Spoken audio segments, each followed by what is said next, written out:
Hello dear WBCS exam comrade, আজকের টপিকে আমরা ডাব্লিউবিসিএস যেভাবে পড়ে পড়ে আসছিলাম তারও পুঙ্খানুপুঙ্খ সমস্ত জিনিসগুলো যেরকমভাবে নার্চার করছিলাম সেরকমভাবেই আজকের টপিক আলোচনা করব আমরা। যে প্রাচীন ভারতের ইতিহাস যেটা পড়ছিলাম আমরা সেখানে টুকরো টুকরো করে আমরা দেখছিলাম সিন্ধু সভ্যতা, তার পরবর্তীকালে বৈদিক সভ্যতা এস্টাবলিশড হচ্ছে। এবার এই এস্টাবলিশ হওয়ার পর সমাজ বিবর্তিত হয়েছে, সেটা আমরা আগের ক্লাসগুলোতে দেখে নিয়েছিলাম। আজকের ক্লাসে আমরা দেখব সমাজ বিবর্তনের অন্য এক প্রেক্ষাপট, যেখানে রাজতন্ত্রের নিরিখে সমাজতন্ত্র পুরোটাই গোলমেলে হয়ে যাচ্ছে এবং ভারতবর্ষের ইতিহাসের নতুন যাত্রাপথের সূচনা হচ্ছে। আমরা আজকের ক্লাসে মূলত দেখে নেব ষোড়শ মহাজনপদ, 16টি ছোট ছোট রাজ্য কীভাবে তৈরি হচ্ছে, ছোট ছোট ট্রাইবাল গ্রুপ কি করে রাজ্যে কনভার্ট হচ্ছে, অর্থাৎ রাষ্ট্র কনসেপ্ট আসছে, এবং কি করে ধীরে ধীরে ভারতবর্ষ নামক এক বৃহৎ রাষ্ট্রের ধীরে ধীরে উত্থান হবে।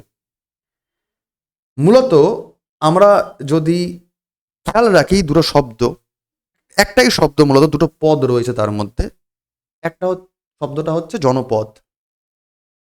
এই শব্দটার মধ্যে দুটো সিলেবল যদি দেখা যায়, একটা হচ্ছে জন আর একটা হচ্ছে পদ। জনের মানে হচ্ছে, যেটা আমরা আগের দিনে ক্লাসে পড়েছিলাম, ট্রাইবাল গ্রুপ অর্থাৎ উপজাতি গোষ্ঠী।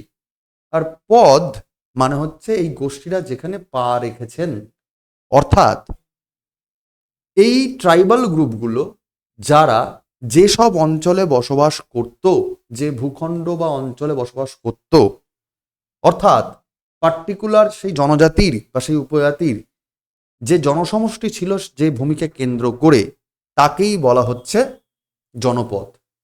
এই যে জনপদের উৎপত্তি, এটা মোটামুটি বৈদিক যুগে শুরু হয়ে যাচ্ছে। মোটামুটি বলা যেতে পারে সে সময়কালটা হচ্ছে 1200 খ্রিস্টপূর্বাব্দের আশপাশ দিয়ে। আমরা এই ইতিহাস তথ্য জানতে পারছি কোত্থেকে? বিভিন্ন পুরাণ, রামায়ণ কিংবা মহাভারত কিংবা পাণিনির লেখা যে অষ্টাধ্যায়ী, যেখান থেকে আমরা ব্যাকরণ সম্বন্ধে অবগত হতে পারি, সেখান থেকেও জানতে পারি। ইভেন এই পুরাণ থেকে যদি আমরা আরও ভালো করে অবজার্ভ করি, তাহলে দেখতে পাই প্রায় 600 বছর পরবর্তীকালে, অর্থাৎ 6ষ্ঠ শতক নাগাদ, খ্রিস্টপূর্ব 6ষ্ঠ শতক নাগাদ, মূলত উত্তর ভারত এবং দক্ষিণ ভারত, উত্তর ভারত এবং দক্ষিণ ভারত মিলিয়ে মোট 16খানা 16 এইরকম বড় বড় জনপদ ছিল, যাকে আমরা বলছি মহাজনপদ। বড় বড় জনপদ, বড় বড় ভূখণ্ড অঞ্চল যেখানে নির্দিষ্ট জনসমষ্টি তারা রাজত্ব করছে, তাকে আমরা কি বলছি? তাকে আমরা বলছি মহাজনপদ। এবার এই যে 16 মহাজনপদ, তাকে যদি একটু অবজার্ভ করা যায়, তাহলে দেখা যাবে যে উত্তর ভারতের নর্থ ইন্ডিয়াতে 15টি ছিল মহাজনপদ, আর দক্ষিণ ভারতে একটি ছিল মহাজনপদ। স্যার এই ইতিহাসই বা কোত্থেকে পাই? বিভিন্ন পুরাণ থেকে তো পাই, তার সঙ্গে সঙ্গে বৌদ্ধ ধর্মগ্রন্থ যেমন অঙ্গরিত্য নিকায় জাতক, এছাড়া জৈন ধর্মগ্রন্থ ভগবতী সূত্র, এখান থেকেও আমরা জানতে পারি। অর্থাৎ উত্তর ভারত এবং দক্ষিণ ভারত মিলিয়ে মোট 16খানা মহাজনপদ রয়েছে। আমরা যদি এই জনপদগুলোর গল্প কিভাবে আসছে তার দুম করে তার উত্থান হয় না, তাহলে তার নিশ্চয়ই তার ভেতর দিকে বেশ কিছু ছোট ছোট সমাজ ব্যবস্থায় পরিবর্তন আসছে। সেই পরিবর্তনগুলো কি? সেই পরিবর্তনগুলো যদি দেখা যায় যে 1000 খ্রিস্টপূর্বাব্দ থেকে পূর্বাব্দ নয়, খ্রিস্টপূর্ব থেকে 600 খ্রিস্টপূর্ব, 1000 থেকে 600 খ্রিস্টপূর্ব, এর মধ্যে বেশ কিছু ট্রানজিশন আসছে সমাজ ব্যবস্থায়। অর্থাৎ এই যে পার্টিকুলার ট্রাইবাল পলিটি ছিল, গোষ্ঠী নীতি ছিল, সেই গোষ্ঠী নীতি থেকে ধীরে ধীরে তারা রাজতন্ত্রে একটা অঞ্চল নির্ভর টেরিটোরিয়াল বেস একটা স্টেট তৈরি করছে, যাকেই বলা হচ্ছে জনপদ। অন্যদিকে যেহেতু তারা রাজতন্ত্র কায়েম করছে, রাজনৈতিক চেতনার বিকাশ হচ্ছে, সঙ্গে সঙ্গে তাদের জিওগ্রাফিক্যাল যে পয়েন্ট অফ ভিউ সেটাও পাল্টে যাচ্ছে, এবং তারা ভারতবর্ষের উত্তর পশ্চিম দিক, যেখানে সিন্ধু নদের আশপাশ দিয়ে বেশি পরিমাণে পলিযুক্ত অঞ্চল চাষবাস করে তারা স্টেবল হয়েছিল বৈদিক যুগে, সেখান থেকে তারা ধীরে ধীরে আরো নবীন পলিযুক্ত দিক অর্থাৎ গঙ্গা নদীর অববাহিকা অঞ্চলে তারা কিন্তু এস্টাবলিশ হচ্ছে। অর্থাৎ নর্থ ওয়েস্ট পাঞ্জাবের দিক থেকে তারা মূলত শিফট করে যাচ্ছে আপার গঙ্গা ভ্যালির দিকে। বোঝা যাচ্ছে কারণ কি? তার কারণ জনসংখ্যা ধীরে ধীরে বাড়ছে, এলাকাকে ক্যাপচার করার প্রবণতা বাড়ছে, গোষ্ঠী বড় হচ্ছে মানে জনপদ মহাজনপদে রূপান্তরিত হচ্ছে। যেমন আমরা দেখতে পাই দুটো ছোট ছোট জনপদের মধ্যে ঝড়াঝাটি হচ্ছে, একটা হচ্ছে পুরু, একটা হচ্ছে ভরত, মিলিয়ে তৈরি হচ্ছে কুরু নামক এক মহাজনপদ। এটা একজন ঐতিহাসিক বলছেন উইটজেলের মতে এটাই ভারতবর্ষের নাকি প্রথম রাষ্ট্র, কুরুই হচ্ছে নাকি ভারতবর্ষের প্রথম রাষ্ট্র।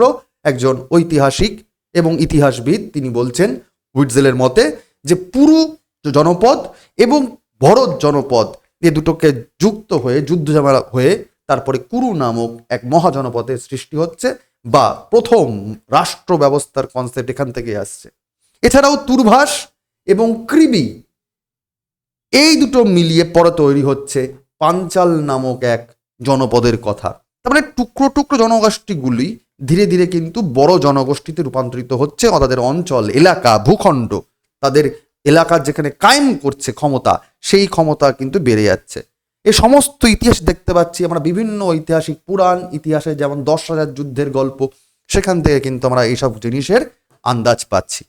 তোমাদের আবার মনে করে দিই, যারা এই রেগুলার ক্লাস করছো তারা কিন্তু সুন্দরভাবে ক্লাস করো, কনসেপ্ট ক্লিয়ার করো, কারণ WBCS বা সিভিল সার্ভিস কনসেপ্টের ওপর ডিপেন্ড করে নাকি MCQ এর ওপর ডিপেন্ড করে। MCQ তোমাকে একটা এক্সাম ক্র্যাক করার দিকে অবশ্যই নিবে যখন তুমি অ্যাডভান্স লেভেলে যাচ্ছ, যখন তোমাকে চেক অ্যান্ড ব্যালেন্স করছে যে তোমার পারফরমেন্স লেভেল স্পিড কেমন আছে সেগুলোর জন্য।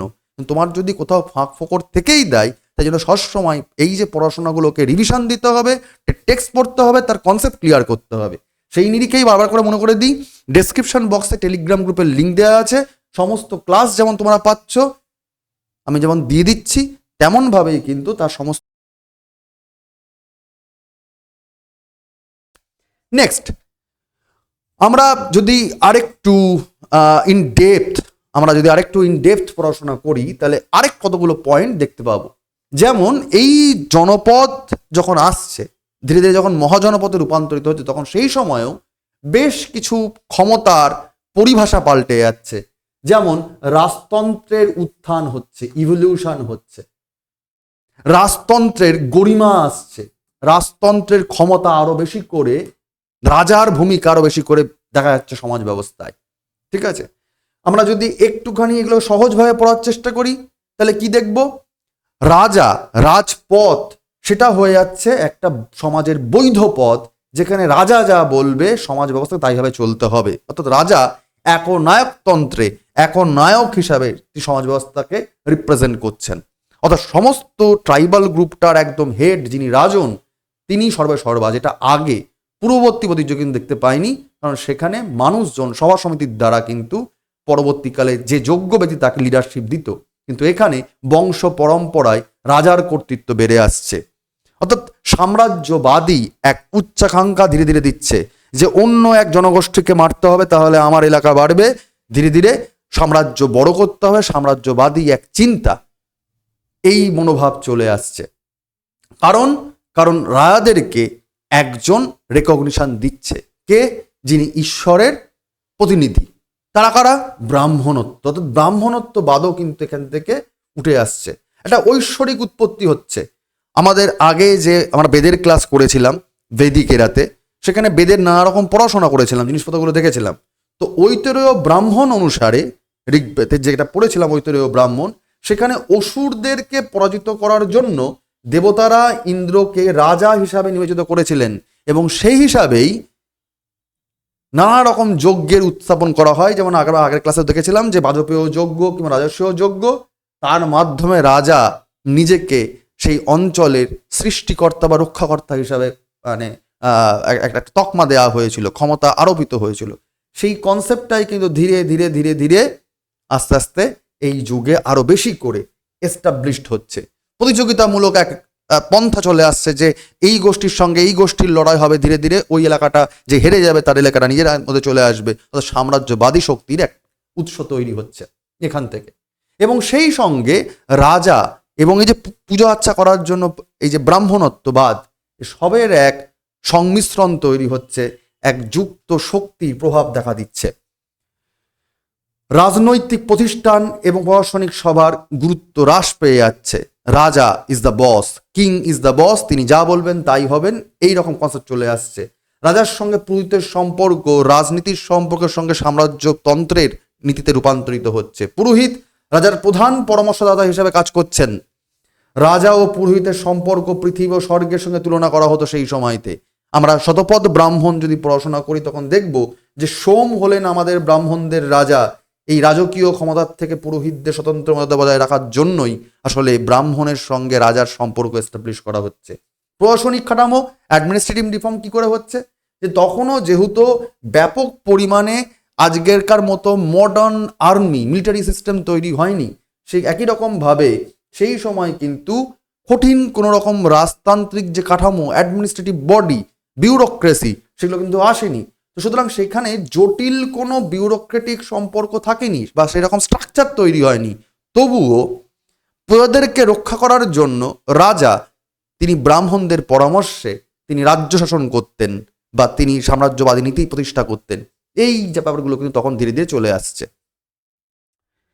আমরা যদি আরেকটু এগিয়ে যাই তাহলে দেখতে পাবো অর্থনৈতিক যে ডাইমেনশন তারও নীতি বা প্রেক্ষাপট পাল্টে পাল্টে যাচ্ছে। কন্ট্রোল ওভার রিসোর্সেস, অর্থাৎ আমরা আগের বৈদিক যুগে যেমন দেখে নিয়েছিলাম যে বিদথ নামে এক গোষ্ঠী ছিল, যারা তাদের মধ্যে লড়াই চলতো, যখন এক গোষ্ঠীর সঙ্গে আর একটা রাইভাল গ্রুপের, তখনও যারা যুদ্ধে জয়লাভ করতো সেখান থেকে সম্পদগুলো ভাগবাটোয়া হয়ে যেত। কিন্তু সেটা সমস্ত লোকের মধ্যেই হতো, রাজার একার কর্তৃত্ব হতো না, অর্থাৎ পুরো গোষ্ঠীর একটা উন্নয়নের দিকে যেত।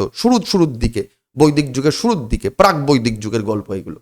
কিন্তু পরবর্তী বৈদিক যুগে যখন রাজতন্ত্র ধীরে ধীরে প্রতিষ্ঠিত হচ্ছে, সেই সময় কিন্তু রাজা যুদ্ধ জিতছে মানে রাজার সম্পদ বাড়ছে, এবং রাজা ওভারঅল নাগরিকদের যেভাবে দেখবে সেরকমভাবে দেখবে, সমস্ত নাগরিকের বিকাশ হচ্ছে না, অর্থাৎ তিনি তার রাজকোষ নিজে ভরে যাচ্ছেন। অর্থাৎ অর্থনীতিটা কোথাও না কোথাও কন্ট্রোলড হচ্ছে পুরোপুরি সেখানকার শাসকের দ্বারা, রাজনের দ্বারা, ঠিক আছে।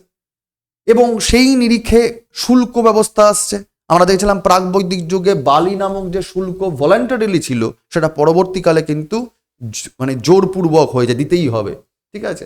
এবং ইটার অফ পিপল বলা হচ্ছে, অর্থাৎ রাজন ইজ কল্ড বিশ্বমাতা, অর্থাৎ কনজিউমার অফ বিষ অর পিপল।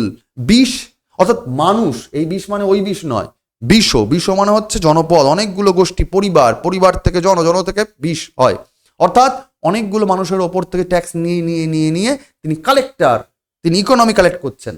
ক্লাস ডিফারেন্সিয়েশন চলে আসছে এই সময়, ক্ষত্রিয়, ব্রাহ্মণ, বৈশ্য, শূদ্র, এদের মধ্যে এই বর্ণভেদ প্রথা প্রচন্ড পরিমাণে চাগার দিয়ে উঠছে। অর্থনৈতিক বিবর্তনের সঙ্গে সঙ্গে সমাজের শ্রেণী বিভাজন বড্ড বেশি হয়ে যাচ্ছে। মূলত অর্থনৈতিক কন্ট্রোল, যারা বৈশ্য তারা মূলত করদাতা, তারা নানা রকম ব্যবসা বাণিজ্য করছেন এবং বেশি করে পণ্য উৎপাদন করার মারফত, বিক্রি বাট্টা ব্যবসা বাণিজ্য করার মারফত তারা বেশি করে সরকারকে ট্যাক্স দিচ্ছে।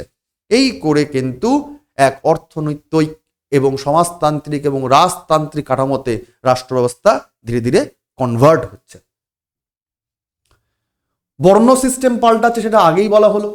ঋগ্বেদের দশম মণ্ডলে যে পুরুষ সূক্ত আছে সেই অনুযায়ী বলা হচ্ছে the foundational myth describing the 4 groups originating from the body of the primeval giant, অর্থাৎ পার্টিকুলারলি যদি বলা যায় যে ঋগ্বেদের দশম মণ্ডল পুরুষ সূক্ত অনুসারে আদি পুরুষ বা বিরাটের দেহ থেকে 4টি বর্ণের উৎপত্তি হচ্ছে।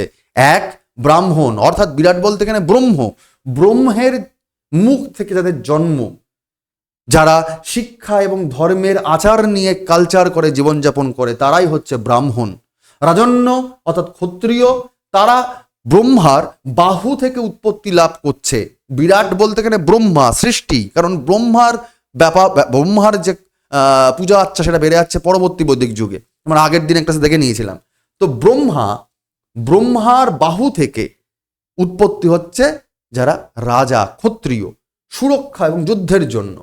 বৈশ্য ব্রহ্মার উরু থেকে অর্থাৎ কৃষি আর উৎপাদনের জন্য ব্যবহার হচ্ছে। আর যারা একদম পিছিয়ে পড়া দরিদ্র শূদ্র তারা পা থেকে আসছে, তারা শুধু সেবা করার জন্য এসছে, তারা শুধু সেবা করে যাবে সারা জীবন ধরে।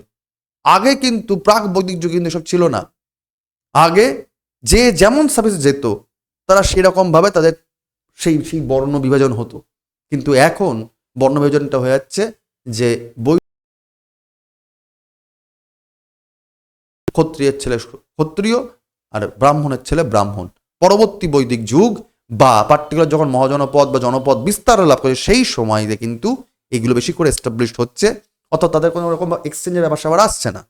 দ্বিজ দ্বিজ উচ্চ বর্ণের যে তিনটি উপায় আছে ব্রাহ্মণ, রাজন্য, বৈশ্য, মূলত ব্রাহ্মণদের জন্য এটা তাদের একটা উপনয়ন বা পৈতে দেওয়ার ধারণ করার একটা ব্যবস্থাপনা ছিল। যাদের ব্রহ্ম জ্ঞান লাভ হয়, নানা রকম নলেজ নেওয়ার পর তারা যে জ্ঞান অর্জন করে তাদেরকে দ্বিজ বলা হয়। দ্বিজ অর্থাৎ যার দুবার জন্ম। ঠিক আছে, মূলত ব্রাহ্মণদের গুরুর কাছে থেকে নানা রকম বেদ, নানা রকম শাস্ত্র পাঠের মাধ্যমে তাদের যে জ্ঞান হয়, ব্রহ্মর সঙ্গে তার বাস্তবিক জীবনের শরীরের যা সম্পর্ক তাকে এস্টাবলিশ করার জন্য যে জ্ঞান লাভ হয় তাকেই বলা হয় দ্বিজ। কিন্তু সেটা পরবর্তীকালে শুধুমাত্র সমাজ ব্যবস্থায় নিজেকে এস্টাবলিশ করার জন্য, লোকের থেকে নিজেকে উপরে লেভেল নিয়ে যাওয়ার জন্য এগুলো কিন্তু ধীরে ধীরে রূপান্তরিত হয়ে যায়।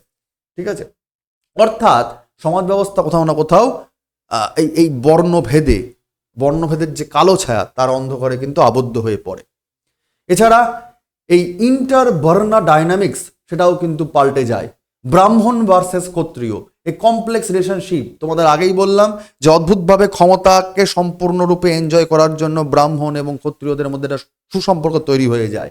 স্পেসিফিক্যালি যদি বলা যায় যে ব্রাহ্মণ প্রিসলি লাস্চার অর্থাৎ তারা পুজো পাঠ নিয়ে ব্যস্ত থাকছে, ক্ষত্রিয় যারা পার্টিকুলারলি পাওয়ারকে এস্টাবলিশ করছে, বৈশ্য যারা পার্টিকুলার পশু এবং খাদ্য বা উৎপাদনের ওপর যারা জীবনযাপন করছে বা সবাইকে দেখভাল করছে, এবং শূদ্র যারা সমাজের একদম পিছিয়ে পড়া শ্রেণী, যারা শুধুমাত্র লোকের সেবা বা কাজকর্ম করে দেওয়ার জন্য, মানে একরকমভাবে ভৃত্য ক্রিয়দাস করার জন্য যেসব গ্রুপ, তাকে শূদ্র বলা হচ্ছে।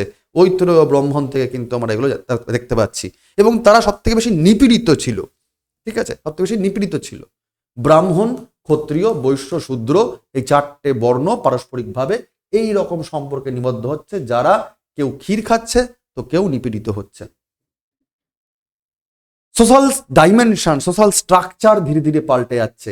আনটাচেবিলিটি, অস্পৃশ্যতাবাদের উত্থান হচ্ছে। ঠিক আছে, নানা রকম ভাবে অন্ধকার দিক ধীরে ধীরে ধীরে ধীরে উৎপত্তি হচ্ছে। ম্লেচ্ছ এই ধরনের কনসেপ্ট চলে আসছে পরবর্তী বৈদিক যুগে, যে ওই ছায়া মারানো যাবে না, এই ম্লেচ্ছ লোকজন। ঠিক আছে, বিভিন্ন রকম ভাবে অনার্য যে গোষ্ঠীগুলো ছিল, আর্য গোষ্ঠীগুলো বাদ দিয়ে তাদেরকে উৎখাত করে দিয়ে সে জায়গাগুলো ক্যাপচার করার জায়গায় চলে আসছে।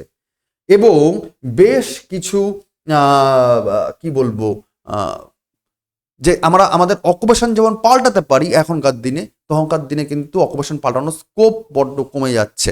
অর্থাৎ দুমদার আঁকা কিন্তু কোনো রকমভাবে অকুপেশন পাল্টানোর স্কোপ থাকছে না। ধীরে ধীরে চলে আসছে এই সামাজিক ব্যবস্থায় যেখানে রাজতন্ত্র সাম্রাজ্যবাদ কায়েম হচ্ছে, সেখানে চলে আসছে কিন্তু আস্তে আস্তে এই ষোড়শ মহাজন পদের গল্প, 16 মহাজনাপদা, এই গল্পে আস্তে আস্তে রূপান্তরিত হচ্ছে।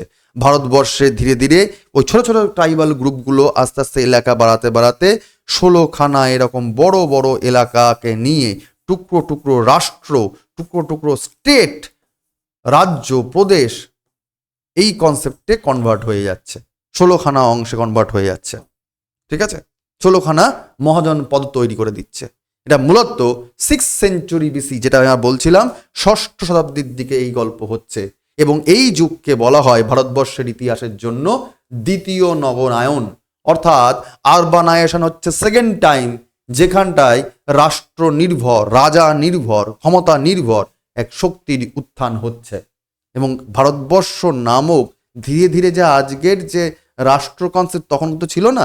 তো আমরা কি বললাম, আমরা আগেই দেখলাম যে কুরু প্রথম সেই একটা প্রথম রাষ্ট্র কনসেপ্ট আসছে, কিন্তু ধীরে ধীরে ধীরে ধীরে এরকম রাষ্ট্র কনসেপ্ট 16খানা জায়গায় ছড়িয়ে পড়ছে।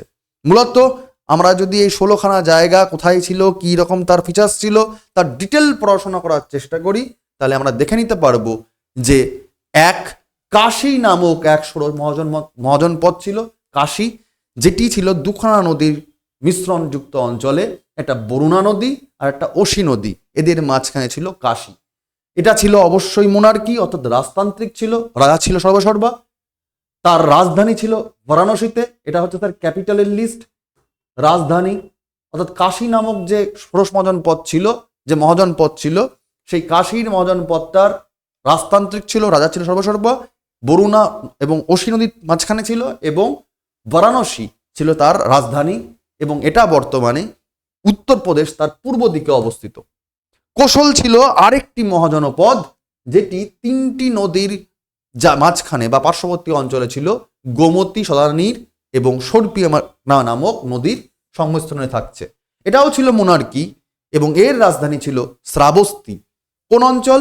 অযোধ্যা, আউধ যে অঞ্চলটা বর্তমানে পড়ে, সেই অঞ্চলটাই ছিল এককালে কোশল। অঙ্গ, আমরা অঙ্গ বঙ্গ, তখন তো আর বঙ্গ আসেনি, তখন অঙ্গ ছিল। কোন কোন জায়গায় ছিল? চম্পার গঙ্গা নদীর পার্শ্ববর্তী অঞ্চলে, যার রাজধানী ছিল চম্পা, বা কখনো কখনো বলা হতো মালিনী ছিল তার রাজধানী। এটা বর্তমানে বিহারের যে ভাগলপুর মুঙ্গের নামক যে অঞ্চল, মানে একটু আমরা মুর্শিদাবাদ থেকে পেরিয়ে গিয়ে বিহারের দিকে চলে যাই, যদি আমরা জানি পরবর্তীকালে পেয়েছিলাম মুঙ্গের, ভাগলপুর, এই যে যুক্ত অঞ্চলটা, গঙ্গার নিম্ন গতিপথ শুরু হয়ে যায় যে অঞ্চলে, সেইখানে অঙ্গ আসছে। মগধ, যে সব থেকে পরবর্তীকালে মগধের উত্থান হবে, আমরা যেটা জানি যে মগধের উত্থান হয়ে যায়, রাইজ অফ মগধা, সেই যে মগধ যে পরবর্তীকালে পুরো ভারতবর্ষের ইতিহাসকেই পাল্টে দিচ্ছে, শক্তির ইতিহাসে, রাষ্ট্রের ইতিহাসে, সেই মগধ, যার পূর্ব দিকে ছিল চম্পা নদী এবং পশ্চিম দিকে ছিল সোন। এই মগধ তার 4টে জায়গায় তার রাজধানী পাল্টাই, এবং বিসিএস বা সিভিল সার্ভিস এক্সামে পরপর কোশ্চেনগুলো আসে যে পরপর করে সাজাও। মগধের রাজধানী প্রথমে থাকছে গিরিব্রজ, দ্বিতীয় থাকছে রাজগীর, তৃতীয় থাকছে বৈশালী, চতুর্থ থাকছে পাটলিপুত্র। আবার বলি, প্রথমে ছিল গিরিব্রজ, তারপরে ছিল রাজগীর বা রাজগীর, 3 নম্বর ছিল বৈশালী, তারপর চেঞ্জ হয়ে হচ্ছে শেষমেশ পাটলিপুত্র বা পাটনাতে। কোন অঞ্চল? এই অঞ্চলটা মগধ, যেটা তখনকার দিনে ষোড়শ মহাজনপদের অন্যতম মগধ ছিল রাজধানী, ছিল মহাজনপদ, সবচেয়ে শক্তিশালী মহাজনপদ। সেই মগধের অঞ্চলটা ছিল বর্তমানে বিহারের গয়া এবং পাটনা যুক্ত অঞ্চলে। ঠিক, অর্থাৎ এই রকম জায়গাগুলোতে ছিল। দেখে নাও, বারাণসী বা কাশী এরকম জায়গায় থাকছে, কোশল এরকম জায়গায় থাকছে, অঙ্গ এরকম জায়গায় থাকছে, এবং মগধ এরকম জায়গায় থাকছে। ক্লিয়ার? আমরা যদি আরেকটু এগিয়ে যাই, তাহলে চেদি নামক আরেকটি রাজতান্ত্রিক মহাজনপদের নাম পাই, যেটি মূলত যমুনার তীরে অবস্থিত এবং যার রাজধানী ছিল শুক্তিমতি। কোন অঞ্চল? বুন্দেলখণ্ড, ইউপির এবং মধ্যপ্রদেশের যে অঞ্চলের যে বুন্দেলখণ্ড অঞ্চল, সেই অঞ্চলটা একটু যদি ম্যাপে চলে আসি, এই অঞ্চল বুন্দেলখণ্ড, চেদি, এই যে। Okay sir. বৎস ছিল আরেকটি, যেটা যমুনা গঙ্গার দোয়াব অঞ্চলে হচ্ছে, এটাও রাজতান্ত্রিক ছিল, কোশাম্বী ছিল তার রাজধানী। কোন অঞ্চল স্যার? যেটা আজকের এলাহাবাদ বলি, প্রয়াগরাজ, সেটাই ছিল একটা সময় বৎস নামক মহাজনপদ। কুরু, এই যে পাণ্ডব কৌরবের যুদ্ধ আমরা পড়ি সময় মহাভারতে, সেই কুরু কোনো নদীর তীরে ছিল না, কুরু ওপর দিকে ছিল, গঙ্গা যমুনার আপার লেয়ারে। দিল্লি যারা গেছো তারা জানো যে প্রাচীন যে দিল্লি অঞ্চল, ইন্দ্রপ্রস্থ বলা হয় দিল্লিকে, তার আগের নাম, সেই কুরুই ছিল সেখানকার রাজধানী, বা পরবর্তীকালে হস্তিনাপুর হয়েছে তার রাজধানী। তোমরা যদি কোনোদিন ওই দিল্লি থেকে চণ্ডীগড়ের দিকে যাতায়াত করতে যাও, বাসে করে যাও, যদি কোনোদিন তুমি মানালি ঘুরতে যাও, তুমি দেখতে পাবে ওখানে এই জায়গাগুলোর নাম পাবে, ইন্দ্রপ্রস্থ, ঠিক আছে, এখনো পাবে তোমার। পানিপথ, ওই জায়গাগুলোতেই, ওই জায়গাগুলো ছিল একটা সময় কুরু। পাঞ্চালটা তোমরা পাও যে পাঞ্চালী, দ্রৌপদীর অপর নাম পাঞ্চালী, এও ছিল গঙ্গা ভাগীরথীর এই সঙ্গমযুক্ত অঞ্চলে, বা ওই গঙ্গা ভাগীরথীর ওই অঞ্চলটাতে, যার রাজধানী উত্তর দিকে হচ্ছে অহিছত্র এবং দক্ষিণ দিকে ছিল কাম্পিল্য। আবার এগুলো মনে রাখতে হবে কিন্তু, পাঞ্চালের 2টো রাজধানী ছিল, নর্দার্ন সাইডে অহিছত্র এবং সাদার্ন সাইডে কি ছিল? কাম্পিল্য। এটা বর্তমানে কোন অঞ্চল? উত্তর দিকের ইউপির আপার লেয়ারটাই যে রোহিলখণ্ড যুক্ত অঞ্চল, সেই অঞ্চলটাকেই বলা হচ্ছে আজকের দিনের পাঞ্চাল। ঠিক, এই দেখে নাও, এটা হচ্ছে কুরু আর এটা হচ্ছে পাঞ্চাল। ওকে স্যার, নেক্সট যদি চলে আসি আমরা, তাহলে দেখতে পাবো মৎস্য। একদম পশ্চিম দিকে রাজস্থানের সাইডে এটা, যেখানে চম্বল নদী ও সরস্বতী নদী, যেটা এখন প্রায় লুপ্ত প্রায়, চম্বল সরস্বতী যমুনা, ওই চম্বল সরস্বতীর দিকে মৎস্য ছিল, যেটাও রাজতান্ত্রিক ছিল, যার রাজধানী ছিল বিরাটনগর, যেটা বর্তমানে ভরতপুর আলোয়ার যুক্ত অঞ্চল। সেই অঞ্চলটা যেখানে আমরা সেই কেওলাদেও ন্যাশনাল পার্কের নাম পাই, ঠিক আছে, ওই জায়গাগুলোতে সব ছিল হচ্ছে ভরতপুর মৎস্যর জায়গা আছে। ঠিক, সুরসেন যমুনার তীরে অবস্থিত। মথুরা যে অঞ্চলটা বর্তমানে পড়ে, সেই মথুরা অঞ্চল ইউপির, সেটাই হয়ে যাচ্ছে আজকের যে মথুরা, সেটাই হচ্ছিল আগেকার দিনে মহাজনপদের মধ্যে নাম ছিল সুরসেন। গান্ধার একদম উত্তর পশ্চিম দিকে অঞ্চল, আফগানিস্তান ঘেঁষাযুক্ত অঞ্চল, সিন্ধু নদের তীরবর্তী অঞ্চল গান্ধার, যার রাজধানী ছিল তক্ষশিলা, এটাও ছিল রাজতান্ত্রিক, এবং মূলত কাশ্মীর রাওয়ালপিন্ডি অঞ্চল নিয়েছিল গান্ধার অঞ্চল। এবং গান্ধারের ঠিক পাশেই ছিল কম্বোজ নামে আরেকটা মহাজনপদ, যেটাও ওই সিন্ধু নদীর তীরবর্তী অঞ্চল ঠিকঠাক নয়, তবে পার্শ্ববর্তী, গান্ধারের পার্শ্ববর্তী অঞ্চল কম্বোজ, যেটাও রাজতান্ত্রিক ছিল, রাজধানী ছিল রাজপুর। এটা ছিল বর্তমান পাকিস্তানের হাজারা ডিস্ট্রিক্টের মধ্যে পড়ে যায়। তাহলে ষোড়শ মহাজনপদের মধ্যে পার্টিকুলার কোন দুটো বর্তমানে ভারতের এরিয়ার মধ্যে নেই, তাহলে তোমাকে মনে রাখতে হবে গান্ধার আর কম্বোজ, এই দুটো নাম, যেটা বর্তমানে পুরোপুরি কিন্তু ভারতবর্ষের এলাকার মধ্যে নেই। গান্ধারের একটু অংশ তো আছেই, কিন্তু কম্বোজ গান্ধার এই দুটো বৃহৎ আকারে যে অঞ্চল ছিল, সেটা কিন্তু ভারতবর্ষের মধ্যে নেই বর্তমান ম্যাপ অনুযায়ী, বর্তমান অবস্থান অনুযায়ী, ভারতবর্ষ অনুযায়ী।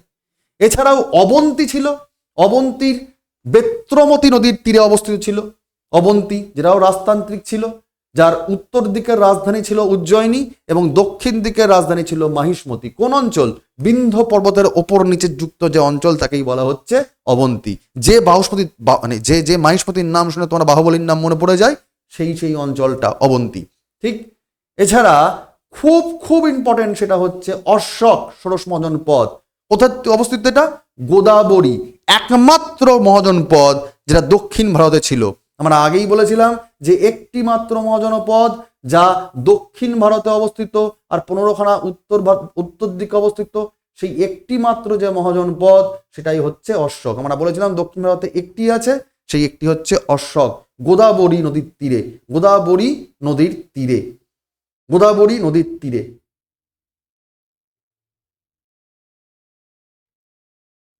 ঠিক আছে, গোদাবরী নদীর তীরে।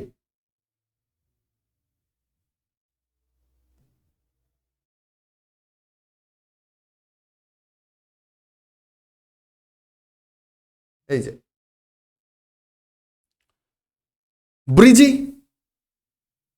ব্রিজি আর মল্ল, এই দুটোকে আলাদা করে মনে রাখতে হবে এই কারণেই, এই দুটো একমাত্র ছিল যা রাজতান্ত্রিক ছিল না, বরং রিপাবলিক বা প্রজাতান্ত্রিক ছিল। রিপাবলিক বা প্রজাতান্ত্রিক ছিল ব্রিজি আর মল্ল, বা যাকে মালব বলছি। ব্রিজিকে আমরা ভাজ্যিও বলে থাকি। ব্রিজি গঙ্গার তীরে অবস্থিত, তার রাজধানী ছিল বৈশালী। পরবর্তীকালে এটা মগধ ক্যাপচার করে নিয়ে রাজধানী পাল্টে দেয়, বৈশালী করে দিয়েছিল। কোথায় এই অঞ্চলটা? বিহারের যে মজফরপুর অঞ্চল, সেটাই হচ্ছে ব্রিজি। আর মল্ল বা মালব, এটা গন্ডক নদীর তীরে অবস্থিত, যাকে বলা হয় বুড়ি গন্ডক, ছোট গন্ডক, এইটা সেই গন্ডকের পাশে অবস্থিত। এটাও ওই ইউপির ঘাসা গোরখপুর অঞ্চল। সেই কুশীনগর বা পাবা, এইখানে যে পার্টিকুলার জৈনিজমের উৎপত্তি, বৌদ্ধ ধর্মের আশপাশের যে অঞ্চলটা যার প্রভাব পড়েছে, সেই অঞ্চলগুলি হচ্ছে মল্ল। তো এই ছিল তোমাদের টোটাল ষোড়শ মহাজনপদ, ষোড়শ মহাজনপদের ইন ডিটেল গল্প, ইন ডিটেল আলোচনা। ঠিক, তো আমরা যদি একবার খেয়াল রাখি, তাহলে কি খেয়াল রাখবো বাবা? আমরা খেয়াল রাখবো এটাই, মগধ তার 4টে রাজধানী থাকছে, গিরিব্রজ, রাজগৃহ, বৈশালী, পাটলিপুত্র। ঠিক, তার পশ্চিম দিকে ছিল সোন নদী, পূর্বে ছিল তোমার কোন নদী? চম্পা। হয়ে গেল। নেক্সট মনে রাখতে হবে কি, পরীক্ষার জন্য খুব ইম্পর্টেন্ট, সেটা হচ্ছে অবন্তী। অবন্তী দুটো রাজধানী, উত্তর সাইডে উজ্জয়িনী, দক্ষিণ দিকে মাহেশমতি। এছাড়া একই রকম ভাবে মনে রাখতে হবে তোমার ওই পাঞ্চাল। যার উত্তর দিকের রাজধানী ছিল অহিছত্র, দক্ষিণ দিকের রাজধানী ছিল কাম্পিল্য। এই ডিটেলগুলোকে কিন্তু ঝরঝরে করে ফেলো যাতে তোমরা বুঝতে পারো। তো কম্বোজ, গান্ধার, আফগানিস্তানের সাইডে একদম কম্বোজ, তার এই তলার দিকে গান্ধার, এইদিকে স্যার কুরু, কম্বোজ, গান্ধার, কুরু, তার তলার দিকে স্যার পাঞ্চাল, পাঞ্চালের পরের দিকে স্যার কোশাল, তারপরে স্যার কোশালের পরে এইদিকে কাশী, কাশীর এইদিকে স্যার মগধা বিশাল বড়, কাশীর ঠিক বাঁ দিকে একদিকে হচ্ছে তোমার ভজ্জি, তারপরে চেদি, এদিকে স্যার অবন্তী, তার ওপর দিকটা স্যার হচ্ছে মৎস্য। তাহলে অবন্তী মূলত এই বর্তমানের গুজরাট যে অঞ্চল সেইখানটা, মৎস্য রাজস্থানের দিকটার অঞ্চল, অশোক, ঠিক আছে, ব্রিজি তোমার এই দিকটা, যাকে ওই বাল্মীকি ন্যাশনাল পার্ক যেদিকে সেই দিকটা, আর তার তলার দিকটা হচ্ছে মল্ল, আর অঙ্গ হচ্ছে এই সাইডটা, বাংলার সাইডটাই হচ্ছে অঙ্গ। তো এই হচ্ছে টোটাল 16খানা 16 মহাজনপদা। এবার এই যে মহাজনপদগুলো পড়ছি, মহাজনপদগুলোর মধ্যে এই যে দেখতে পাচ্ছি রাজতন্ত্র এবং প্রজাতান্ত্রিক যে যে ক্ল্যাশ হচ্ছে, সেখানকার রাজনৈতিক গল্পগুলো কি, এদের উত্থানটা কি করে হচ্ছে। মূলত এই যে এতগুলো উত্তর ভারতে সবকটায় রাজতন্ত্র চলে আসছে, মাত্র দুখানা ছিল রিপাবলিক থিওরি। এই পার্টিকুলার রাজতন্ত্রের উত্থানটা হচ্ছে, সেটাও কিন্তু যার গায়ের জোর বেশি সে হয়ে যাবে, পাওয়ারে আসবে। তো ইউজ অফ আয়রন আসছে, গায়ের জোর আসবে কি, তরোয়াল না থাকলে তুমি লড়াই করবে কি দিয়ে সেই সময়। তো ইউজ অফ আয়রন, লোহার ব্যবহার, পূর্ব উত্তরপ্রদেশ এবং বিহারের লোহার ব্যাপক ব্যবহারের ফলে এই অঞ্চল বড্ড বেশি পাওয়ারফুল হচ্ছে। লোহার দ্বারা চাষবাস বাড়ছে, তার কারণ লাঙল তৈরি হচ্ছে ভালোভাবে, পলিযুক্ত অঞ্চল, চাষবাস ব্যাপকভাবে হচ্ছে, অতিরিক্ত উৎপাদনের জন্য বাইরে দিচ্ছে, ব্যবসা বাণিজ্য হচ্ছে, অর্থাগম হচ্ছে। তাহলে এক, ডিফেন্স ভালো রয়েছে, আর দুই, ইকোনমি ভালো রয়েছে। যে দেশের ইকোনমি এবং ডিফেন্স ভালো, সে দেশ কিন্তু অন্যকে বিট করবেই, এটাই স্বাভাবিক প্রবৃত্তি। টেরিটোরিয়াল আইডেন্টিটি, আঞ্চলিক পরিচয়, মানুষ এই পার্টিকুলার যে ট্রাইবাল গ্রুপগুলো, সেইগুলো তারা ধীরে ধীরে আস্তে আস্তে আস্তে আস্তে ওই বড় বড় জনপদের দিকে আকৃষ্ট হয়ে পড়ে। স্বাভাবিকভাবে যার দিকে ক্ষমতা, তখন মানুষ সেই দিকে ঝুলে পড়ে। সেই রকম ব্যবস্থাটাই আসছিল, ক্ষমতা বাড়ছিল, তো মানুষ সেই দিকেই শিফট হচ্ছিল, বড় বড় রাজতন্ত্রের দিকে। এছাড়া লিটারেরি রিসোর্স, মানে আমরা এই সমস্ত জিনিস জানতে পারছি কোত্থেকে, বৌদ্ধ ধর্মগ্রন্থ, অমৃত নিকায় বা জৈন ধর্মগ্রন্থ ভগবতী সূত্রের থেকে আমরা কিন্তু এই জনপদগুলো সম্বন্ধে অবগত পাচ্ছি, বা এই ধরনের ইতিহাস তথ্য সম্বন্ধে অবগত পাচ্ছি। এছাড়া এই যে বললাম মোনার্কি বা রাজতন্ত্র, এই মোনার্কি বা রাজ্য, তার যদি বৈশিষ্ট্য যদি দেখে নেওয়া যায়, তাহলে কি দেখব, এক, এর বৈশিষ্ট্য বা ক্যারেক্টারিস্টিক্স, এটা হচ্ছে সেন্ট্রাল পাওয়ারে কে আছে, বংশগত পরম্পরায় রাজা রয়েছে, হেরিডিটারি রয়েছেন রাজা। এছাড়া গভর্নেন্স সিস্টেম কি কি ছিল, রাজাও, the king was the absolute authority, রাজা ছিল সেই সময়কার সর্বা কর্তৃত্ববান ব্যক্তি।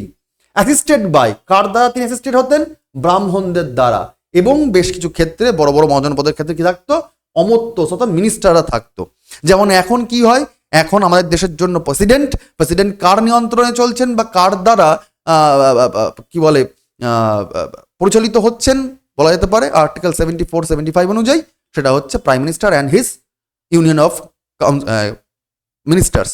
এই যে ইউকম এবং প্রধানমন্ত্রীর দ্বারাই তিনি অ্যাডভাইজেস পাচ্ছেন, এইড পাচ্ছেন। সেই রকমভাবে তখনকার দিনে কিন্তু ব্রাহ্মণ এবং অমর্ত্যরা রাজাকে পরিচালনা করছে এবং রাজা সর্বসর্বা ক্ষমতাবান হচ্ছেন। কর ব্যবস্থা কেমন ছিল, taxation system, a formal tax system emerged where the peasants paid 1/6 of their produce as bali or bhaga. বালি এবং ভাগ নামে যে করগুলো দেখতে পাই, মূলত সাধারণত যেটা করে থাকতো রাজারা, সেটা হচ্ছে একজন কৃষক, তার যা চাষবাস হয় সেই চাষবাসিত উৎপাদিত শস্যের 1/6 অংশ তারা দান করতে হতো, যেটাকে আমরা বলছি সাধারণ কর। এছাড়া মেজর এক্সাম্পল এইগুলো কোথায় দেখতে পাই আমরা, এই ধরনের বৈশিষ্ট্য মগধ অঞ্চলে দেখতে পাই, এই ধরনের অংশ দেখতে পাইছিলাম আমরা কোশল অঞ্চলে, বৎস, অবন্তী, এই ধরনের যে বড় বড় মহাজন পদ ছিল, সেখানে কিন্তু এই ধরনের কেন্দ্রীয় ক্ষমতাযুক্ত রাজতন্ত্রের বৈশিষ্ট্য আমরা দেখতে পাই। এছাড়া যখন আমরা দেখব রিপাবলিক থিওরি বা অলিগার্কিক স্টেটস, গণসংঘ, যেখানে আজকের যে কনসেপ্ট আমরা দেখতে পাই লোকসভা রাজ্যসভা, সেই রকম কনসেপ্ট তখনকার দিনে এই যে দুখানা জায়গা পেয়েছিলাম আমরা, কোন কোন জায়গা পেয়েছিলাম মনে পড়ছে, কোন কোন জায়গা পেয়েছিলাম, দুটো জায়গা, ব্রিজি আর মল্ল, রিপাবলিক থিওরি ছিল।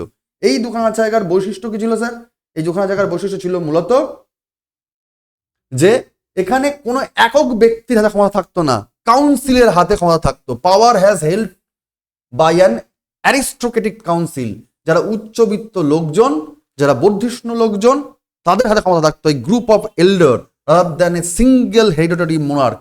একজন একনায়কের পরিবর্তে বেশ কিছু বুদ্ধিজীবী লোকজন বা অ্যারিস্টোক্রেট অভিজাত ব্যক্তিবর্গের কাছে ক্ষমতা নিয়ন্ত্রিত থাকতো। ডেমোক্রেটিক এলিমেন্টস ছিল, মেম্বার অফ দ্য অ্যাসেম্বলি, ওই যে কাউন্সিল, যে পরিষদ তৈরি হতো, সেখানে ডেমোক্রেসি অ্যাসেম্বলি থাকতো, ঠিক আছে, রাজার পরিবর্তে। এবং তারা সবাই মিলে ভোটাভুটির মারফত তারা সেখানকার সিদ্ধান্ত নিত। এছাড়া কোন কোন জায়গা আমরা পেয়েছিলাম, ওই ব্রিজি এবং মল্ল, এই দুখানা জায়গায় এই জিনিসগুলো কিন্তু আমরা বৈশিষ্ট্যগুলো দেখতে পেয়েছি। অর্থাৎ যদি খুব জিস্ট করে বলি যে রাজতন্ত্র এবং প্রজাতন্ত্র এর মধ্যে পার্থক্য কি ছিল, প্রথম হচ্ছে ক্ষমতার উৎস, সোর্স অফ পাওয়ার পাল্টে যাচ্ছে। মোনার্কিতে অর্থাৎ রাজার যিনি রাজতন্ত্রে একজন একক রাজা ছিলেন, সিঙ্গেল কিংশিপ ছিল, এবং সেটাও বংশগত ছিল, বংশগত পরম্পরায় তিনি রাজা হয়ে আসতেন। আর দুই, রিপাবলিকের জায়গায় কিন্তু অ্যাসেম্বলি ছিল বা কাউন্সিল ছিল, কাউন্সিল অফ এল্ডার্স ছিল। সিদ্ধান্ত নেওয়ার ক্ষেত্রে রাজা এবং মন্ত্রীরা বা ব্রাহ্মণদের পরামর্শ অনুযায়ী রাজা তিনি তার সিদ্ধান্ত নিতেন। কিন্তু এখানে কি হতো, ওপেন ডিসকাশন হতো এবং ভোটাভুটির মারফত এই সভা দ্বারা সিদ্ধান্ত নেওয়া হতো। ব্রাহ্মণিক্যাল ইনফ্লুয়েন্স কেমন ছিল, অর্থাৎ ব্রাহ্মণ্যবাদের প্রভাব কেমন ছিল, যেখানে রাজাকে পরামর্শ দেওয়ার জন্য ব্রাহ্মণবাদের কর্তৃত্ব এখানে বেশ ভালো রকমের ছিল, কিন্তু এখানে তুলনামূলকভাবে কম ছিল। এবং এই জায়গাগুলোতে মল্ল এবং ব্রিজি, এই অঞ্চলগুলোতে কিন্তু পরবর্তীকালে বুদ্ধিজম এবং জৈনিজমের প্রভাব দেখতে পাওয়া যায়। তো খেয়াল রাখবে, বুদ্ধিজম জৈনিজমের প্রভাব বা উত্থান কোন অঞ্চলে হয়, যেখানে স্বাভাবিকভাবে ওপেন ডিসকাশন হচ্ছে, চিন্তা ভাবনা আছে, তো তারা খোলা মাথায় অনেক বেশি চিন্তা করতে পারে। এই যে যখন পারিপার্শ্বিক দিকে এত রাজন্যবাদ চলছে, তখন এই দুটো জায়গাতেই কিন্তু বেশি করে এই জৈনিজম বুদ্ধিজমের উত্থান হচ্ছে। তার কারণটা কি, চিন্তা ভাবনা করার স্কোপ পাচ্ছে, কারণ একা কারোর ওপর চাপিয়ে দিচ্ছে না। কারণ ক্ষমতার স্বরই বলে, যে প্রতিবাদ করবে বা যে এক্সট্রা কিছু ভাববে সে ক্ষমতাকে ডিস্টার্ব করবে, তখন ক্ষমতা তাকে বারণ করে দেওয়ার চেষ্টা করবে। সুতরাং সেখানে নতুন করে ভাবনা চিন্তার অবকাশ সেরকমভাবে থাকছে না।